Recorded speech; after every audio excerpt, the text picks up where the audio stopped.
Your Legs Media, you know what to do. Hit the like button, subscribe to the channel. Thanks, we got lots of stuff coming up.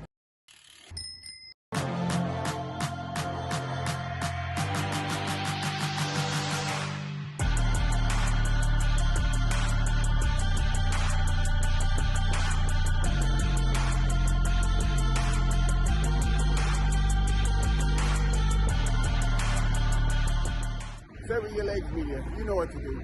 Hit the like button, subscribe to the channel. Thanks, we got lots of stuff coming up.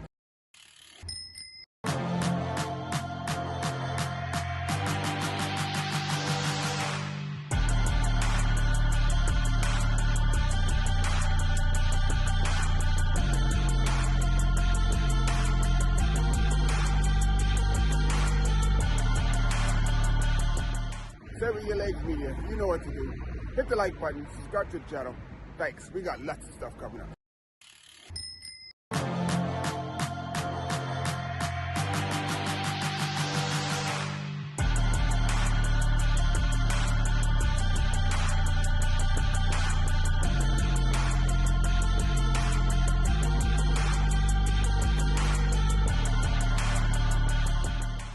Your Legs Media, you know what to do. Hit the like button, subscribe to the channel. Thanks, we got lots of stuff coming up.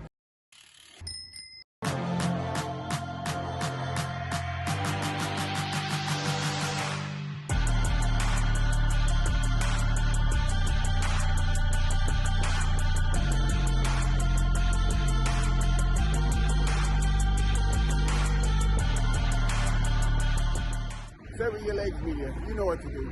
Hit the like button, subscribe to the channel. Thanks, we got lots of stuff coming up. Yo, what's up? What's going on?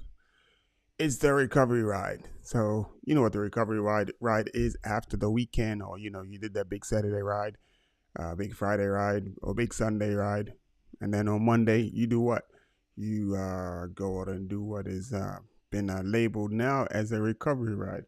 But the big joke is a lot of people are saying that it's not even really a recovery ride. It ends up turning into another, you know, epic race day. So it's far from recovery at that. So I'll put the link up.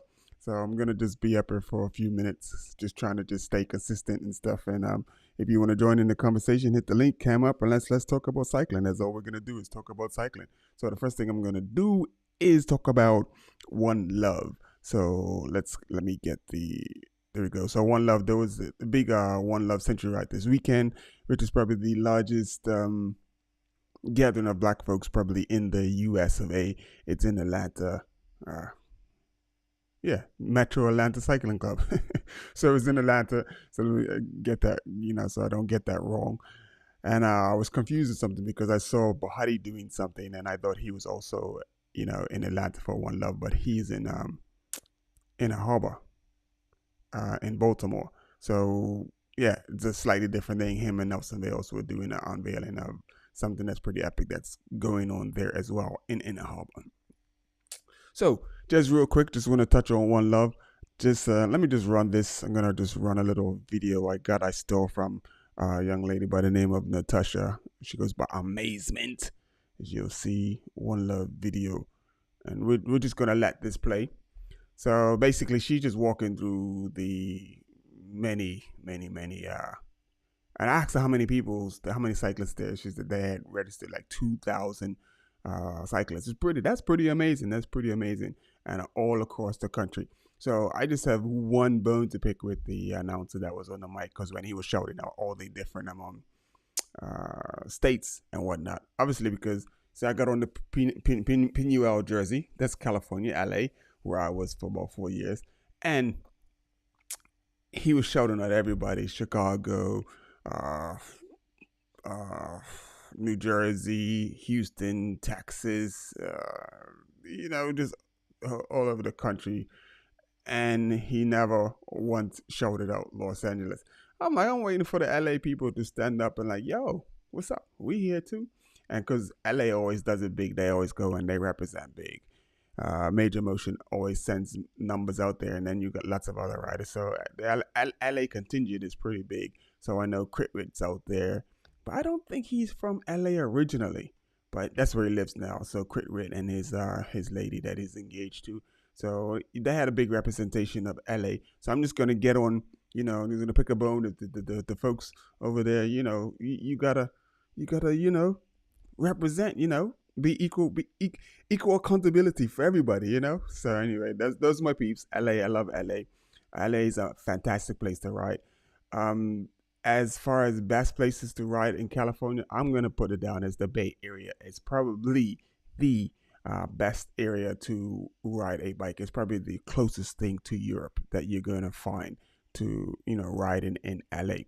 I mean, riding in San Francisco Bay, but not San Francisco. The San Francisco area is sort of like is not what it used to be, but the rest of the Bay Area, like the Oakland Hills, San Rafael, Sonoma County, all up around Montana, and then going down, if you go out of the San Francisco area down into what is it like, Palo Alto, Skyline, and all those areas. It's amazing, amazing, amazing, amazing.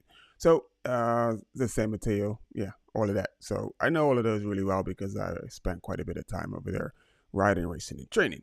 So that's the just talking about representing in the Bay Area. So next time your Metro guys, you have your announcers, you gotta make sure you shout out LA. You gotta make sure you shout out all the Cali peeps because they were there strong.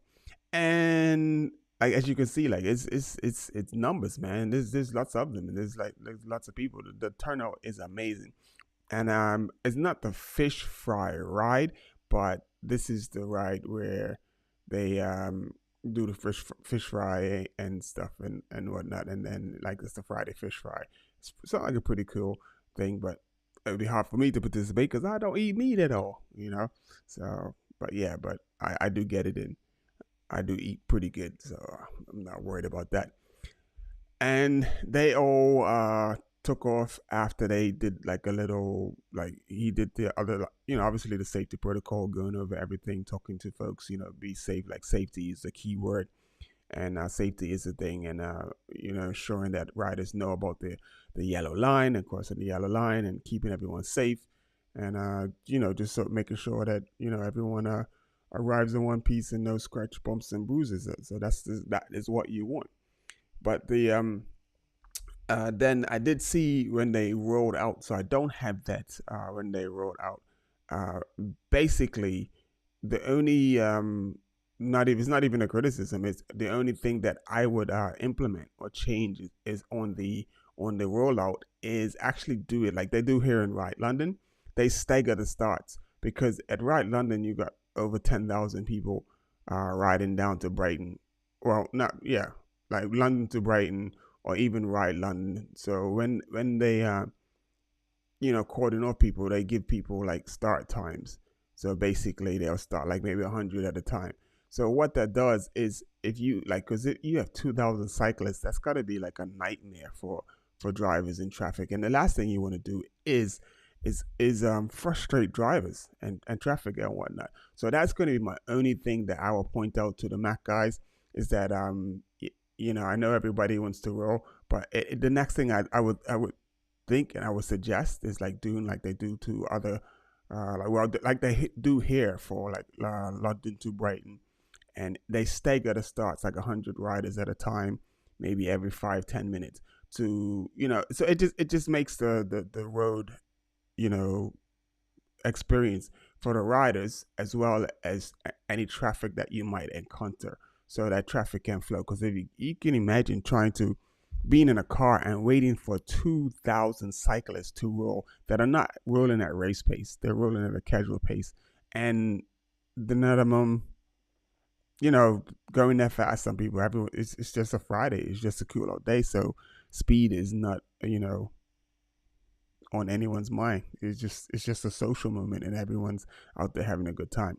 So that's what that is. So that's my only thing that I saw about this particular event when they rolled out is that that would be a really really good idea, and just set up a staging area, let everybody roll out, set off at a certain time, and there you go. So what I didn't do was I didn't screenshot the t-shirts I have coming. Oh, that would have been.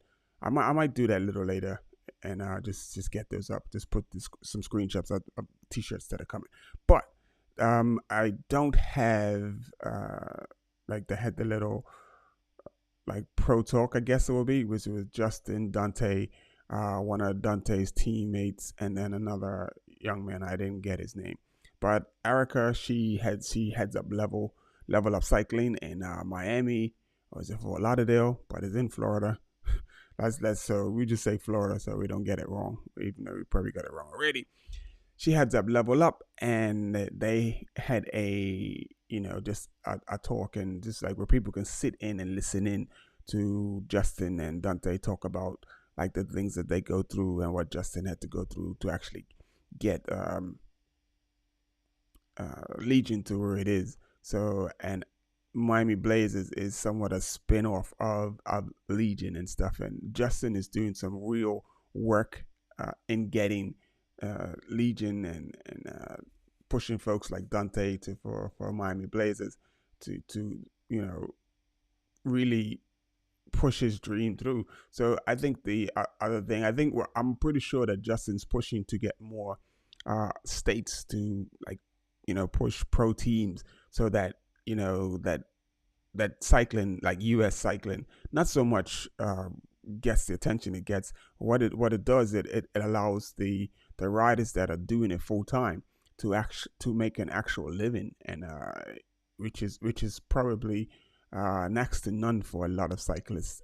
Most cyclists in the US do, on the big teams as well, on elite teams, and they're still working regular jobs. If you come over here to Europe, and guys on the pro teams and elite teams, that's all they do. That's how they make their living. The sponsors take care of them. Depending on how, if you're on a category 1 team, category 1.1 or 1.2 or 1.3, whichever level of category team you're on. And even the 1.3, the lower teams tend to actually really take care of the riders, and the riders don't have to worry too much about anything. The pay is not like the top tier riders, the top tier pro teams, but it's still a whole lot better than it is in the US of A. So anyway, so I guess we see this is Legion. We're at the Legion booth, and my thing is the only reason is like I'm saying, man, I didn't get I did everything but put my t-shirts up so that you could see them. I wanted to have them up on the screen, and seeing, like, I didn't realize that like all of this is going on. So you got Storm, Jennifer Storm from One Love Cycling. You just saw the Legion tent, and like she's like promoting her tour. Then we got the SRAM tent, obviously promoting SRAM and stuff, and that's pretty cool. So my thing is, I would like to add to that, like that event, to make it like give the riders something to browse through and look at and stuff. So, and then we have the mobile mechanic shop. So apparently this guy's pretty popular. Tasha was saying like he's running. So now she's realizing that Justin's talking. So she's running over to get to the front. She's gonna push Dante out of the way, right? She's gonna push Dante out of the way to get to to Justin to do her thing. So, but my thing is what I'm hoping on doing is adding to the vendors next year. So like Say With Your Legs Media, and hopefully we have the jerseys and the kit and everything available, like Cap Cycling. So that's the goal for next year. So firstly, we need to get into Europe, we do our thing, and hopefully when it comes around to this time next year, we should be pretty well established, and hopefully we can get over to One Love.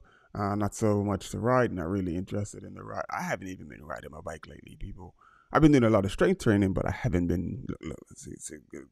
Man, I have to get rid of this. The One Love JPEG. So there you go. See the guns. The guns are coming. Guns are coming. Yeah. So let's get the One Love JPEG back up. But yeah, so I've been doing a lot of strength training lately, and there's Justin. Justin's on the podium, and he's like talking to everyone, telling everyone to have a safe ride. And I missed the part where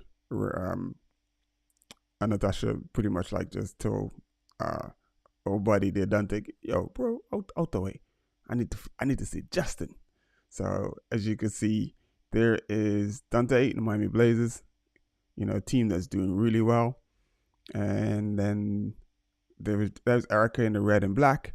She's level up, and she's the one that organized the little what is it? It's not a conference, a little speaker, like a little podium, or Meet the Pros it's called, I believe. And yeah, so she organized that. And then she also has her own event in December as well too, where you come paddle with the pros.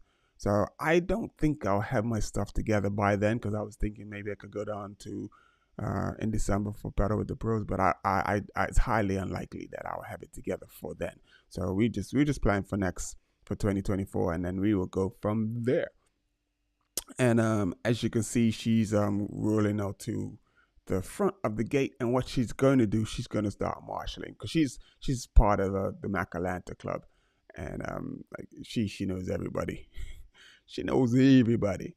And yeah, so he's live, she's live. They're like, yo, we live, you live, I'm live. So and then as you can see, that once they do start rolling, you'll see how, like, it's just a constant.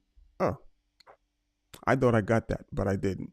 So I didn't get that. But once they start rolling, I guess I stopped recording when they started rolling out, or maybe she stopped recording. So when they were rolling out, I didn't record it and whatnot. But I'm gonna just say it and say it once again, that it would behoove the organizers of the event to look at introducing a staggered start. Let's put that bad boy over there. To introducing a staggered start, so that all the riders do get out safely, and you don't like inconvenience the traffic too much. So it's going to be pretty hard not to inconvenience the traffic somewhat with that amount of riders, but it is what it is. So anyway, that's it for about One Love. And then also with One Love, I saw lots of pictures, people dancing, people having a good time. So that's cool. That's cool to see all of that was going on, and people were enjoying their time in Atlanta for that weekend, and they got really good weather. It's crazy because there's a hurricane passing through, that's just passed through the U.S., and it didn't come up high enough to affect the weather in Atlanta. So they got amazing weather. So I'm not even going to get into my weather thing, because I was going to say I know why the weather stayed good, but anyway, that's all. That's neither here nor there. So I think that was it. I think that's all that I wanted to talk about. You know, thank you for tuning in, whoever did tune in and stuff. So I'm gonna check out, and I'll be here next Sunday to talk about stuff. So if you're watching the La Volta, it's a tour of Spain. It's going pretty well, and it's looking like Jumbo Visma are going to win with a rider. They're going to win the Tour of Spain. So they won the Giro d'Italia with Primož Roglic, and they won the Tour de France with Jonas Vingegaard. And right now, Sepp Kuss is in the red jersey. And even if Sepp Kuss loses the red jersey, you got Roglic and then you got Vingegaard. Either one of them could take the jersey.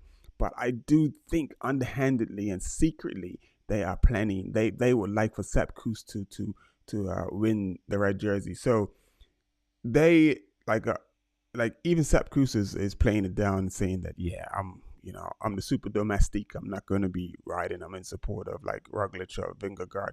But I think, deep down, I think Jumbo Visma would love to see Sepp Kuss win the Tour of Spain. And, because it would be just reward for him, because the guy, he's just so dedicated to the team, works so hard for the team and everybody in the team. So my fingers are crossed for Sepp Kuss, but I know there is a time trial coming up, and that could possibly be the only thing that might, stop him from winning, because you got what's his name? What's the boy? Remco Evenepoel. He's not far behind on time. And then you got Roglic, and then you got Vingegaard, and all three of those guys are much bigger and stronger time trialists than Sepp Kuss. So Sepp Kuss would have to gain some considerable time on all three of those riders in order to keep that red jersey. So it's going to be hard for him to keep that red jersey. And like even to today, Well, no, he didn't. But he didn't like he didn't like look commanding. Like he's still trying to figure out like what this red jersey thing is. He wasn't really trying to ride, like put people under pressure, get more time or anything. He really looked like he's just holding on to the jersey for someone like he like he knows that he might lose it. But I'm keeping my fingers crossed. Like Jonas, I mean, for Sepp Kuss, I would love to see Sepp Kuss hold on to that jersey to the end of the Tour of Spain. I haven't really looked at the rest of the course in the profile, but one thing about the Tour of Spain, they do not play like today's climb towards the end in the last 3K. They had pitches of up to 20% in the last 3K of that climb. It was crazy. And then we had another situation where the race ended 1 kilometer short of the finish line. They still rode to the finish, but once they got at 1 kilometer to go, the race was neutralized. And this was because apparently there was lots of mud and stuff like in the like last kilometer, making it dangerous and slippy and stuff. But when they did get up there, the you know all of the mud and stuff that had been in the road was pretty much gone. Just in the last like 50 meters or something, and there was like some muddy roads, but it wasn't that bad. And this is one time I would have agree with the commentators that were on Eurosport talking about like I don't see why they couldn't have raced it to the finish. But hindsight's always 2020, and better safe than sorry. So I think that's about it. I just wanted to talk about La Volta and Mach 1 Love, the 100 the Century Ride 2023, which looked like it was a big success, and big hats off to Mac Atlanta Cycling Club. So that's a Metro Atlanta Cycling Club, MAC for short. And strangely enough, that's my part of my middle name. But anyway, well done to those guys. And I'm pretty sure everyone that went had a really good time. It's Sunday evening here, so it's getting into Sunday afternoon there, and people are probably just winding up, getting ready, getting their bikes packed, getting ready to head back to their various states and home. And I'm pretty sure that they all had a fantastic weekend. So anyway, let me pin UL. I had to give you the full pin UL. I'm gonna check out, and see you next Sunday. You never know. I might have somebody to talk to. Someone might pop in and say, "Hey, what's up?" But until next week. Well, anyway, we'll see you on Friday for Cycling Talk. You know how we do. We always got to bring you what's going on. So we're going to bring you a recap of the week of the Tour of Spain and any other things that have been going on. Any riders, standout riders, and any situations like we got Bahati doing pretty well. We got Sharon. He's national champion again. Big up to Sharon. And just any other things that come up through the rest of the week, and we're gonna talk about them. Let me see. I wonder if I can. I'm gonna try and let me just play some. Sorry. There you go. And well done. That's applause for the Metro Atlanta Club. I should have done that earlier, but that's they. Yeah, well done to them for putting on what looked to be a fantastic event and everyone that was involved. So while I am getting up, just so you can see something, I'm going to give you some tunes.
Yep, and we are back.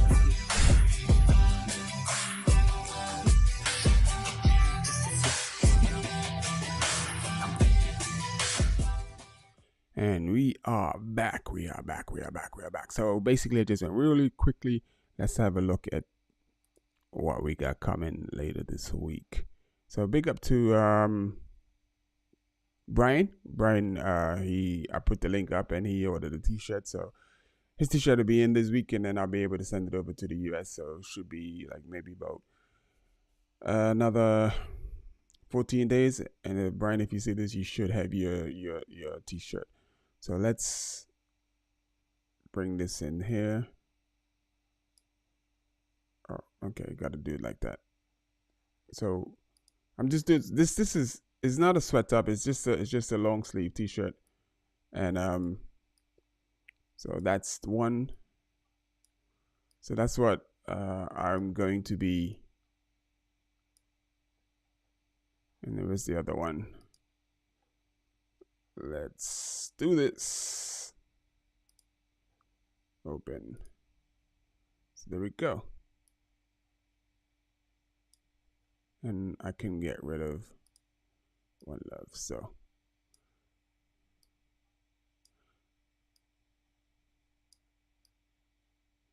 but these are like just some long sleeve. These are not sweat tops. These are t-shirts. I might do the sweat tops as the winter weather comes in. And I was just trying to do something a little bit different. So that's basically my logo. I don't have the stickers up here. Should I go get the stickers in this? Anyway, so basically I have stickers. I have a key ring and everything, a little key ring, and everything has the same logo on it. I can't believe that I didn't get that ready. So your boy is slipping. Anyway, so these are the t-shirts. I haven't put a price on them as yet. Let's see what it is in the thing. So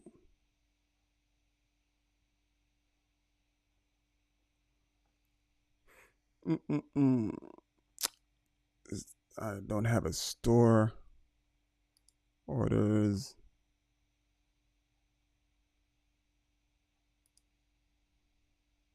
So we're looking at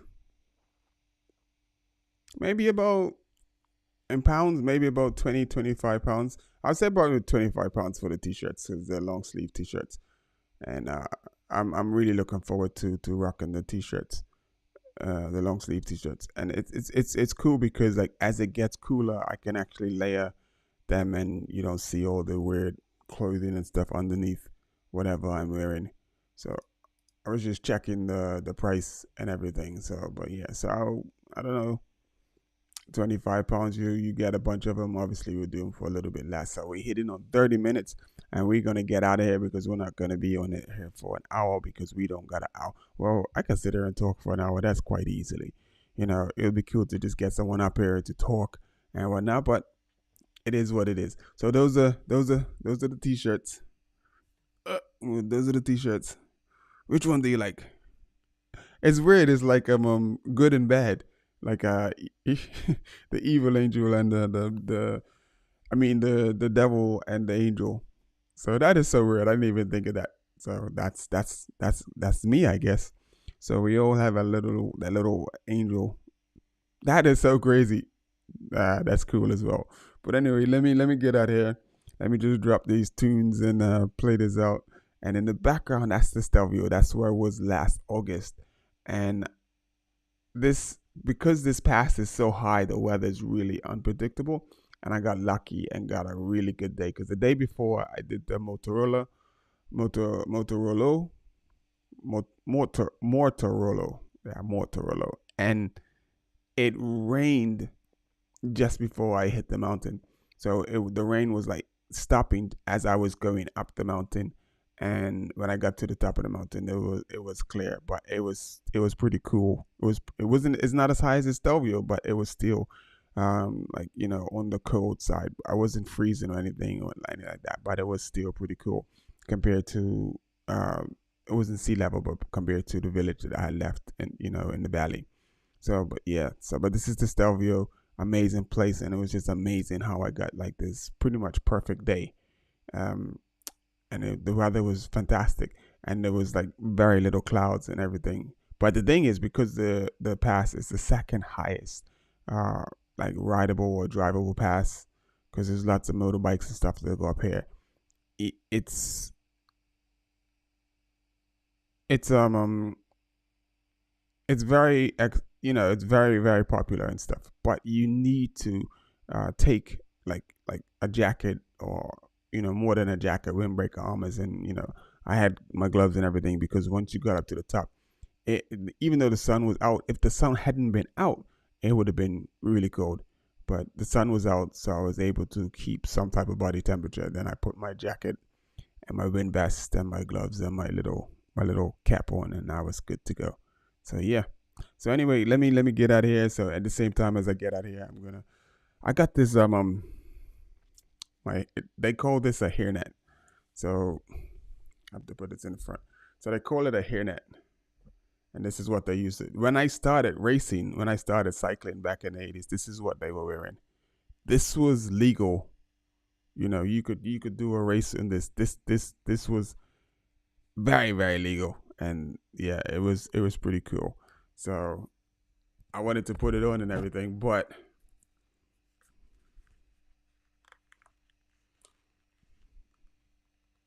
maybe next time. So, and it matches the jersey as well too. So it's got the orange in the jersey. That's pretty cool. Anyway, let's. I got so many little things that I'm gonna just show you over the next little things that I've been collecting and stuff. I'm just like nostalgic or nostalgia type stuff. Anyway, thank you for tuning in. It's been the recovery ride. I hope you have recovered from your weekend, because it's work tomorrow. Well, not for me. Uh, not until Tuesday. So another day to chill, get some more stuff done, and just wish that my t-shirts were here. And Brian Gossett, I'll be sending your stuff over to you shortly, my brother. And thank you for purchasing a t-shirt. So, and I didn't talk about it. If you want to, my project is my long-term goal for my project is the Innislubi Cycling, Innislubi, not Innislubi Cycling Academy, the International Youth Cycling Academy. Let me pull the webpage up real quick. Let me just do this really, really quickly. Legs.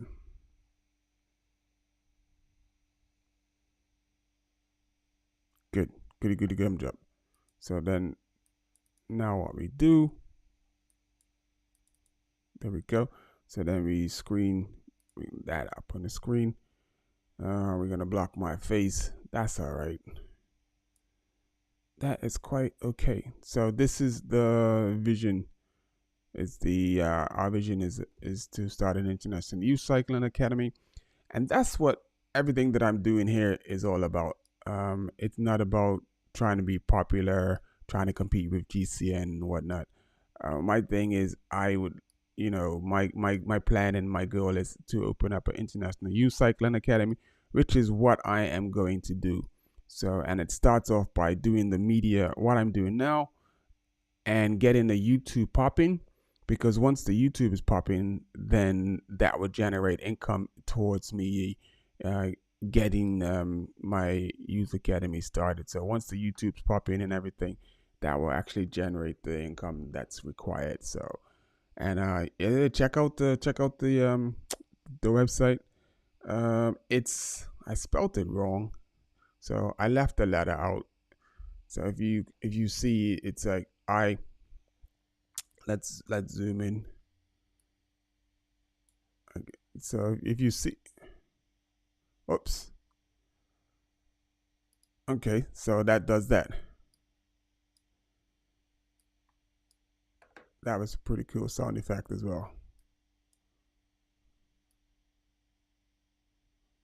Okay, so is it gonna go any bigger? Because what I want to do is show you the website. The website. It's ILPRO PSAL IRPRO PSAL. And that's basically the long-term vision of what I'm doing. So like right now, it's like it is what it is. But I'm pretty sure once it gets momentum and it gets going, and we are all and we got all hands on deck. It'll start to go and it'll go pretty quickly. And I'm really looking forward to that. I got a few people helping me out. So big up Natasha, and then there's another young lady who's helping out, and then people just are constantly giving me valuable information, helping me, making sure that I'm set up correctly and stuff, so that once we are working towards the International Youth Cycling Academy, that it is doing what it needs to do. It's financially supported properly, and it just does what it's meant to do. So that's the long-term goal of what I'm doing, Say It With Your Legs Media. And just accent, make sure you hit the like button, subscribe to the channel. Thank you so much for tuning in. I'm going to be out because it is time to eat, baby. I'm hungry. It's late on a Sunday and I haven't eaten yet. That's crazy. Anyway, let's get it, because we need to get to bed soon, because we got to get up. And well, we don't have to get up early because we don't, but we are getting up to do our strength training. So let's do that again. That is so dope. That is so dope. I don't know if you can hear it leave, but yeah. Have to give myself a round of applause because I sat here for 40 minutes and just talked to myself, and I didn't miss a beat. I grew up by myself anyway, so I'm my own best company. I have no problem. No problem at all. Just chatting to myself. Anyway, so people, this is Ines Luby, Say It With Your Legs Media. Thank you for tuning in. Big up George from Pinuel Cycles. We had an epic adventure going to Mammoth to ride mountain bikes, where I almost broke my shoulder. I don't know, man. But I'm just happy that like now it's sort of like it took a little time to heal, and I'm a whole lot better. But anyway, I'm out. Peace out. And if you did tune in and tap in, thank you. This is for you. We will catch you on Friday.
Sever Your Legs Media. You know what to do. Hit the like button, subscribe to the channel. Thanks. We got lots of stuff coming up.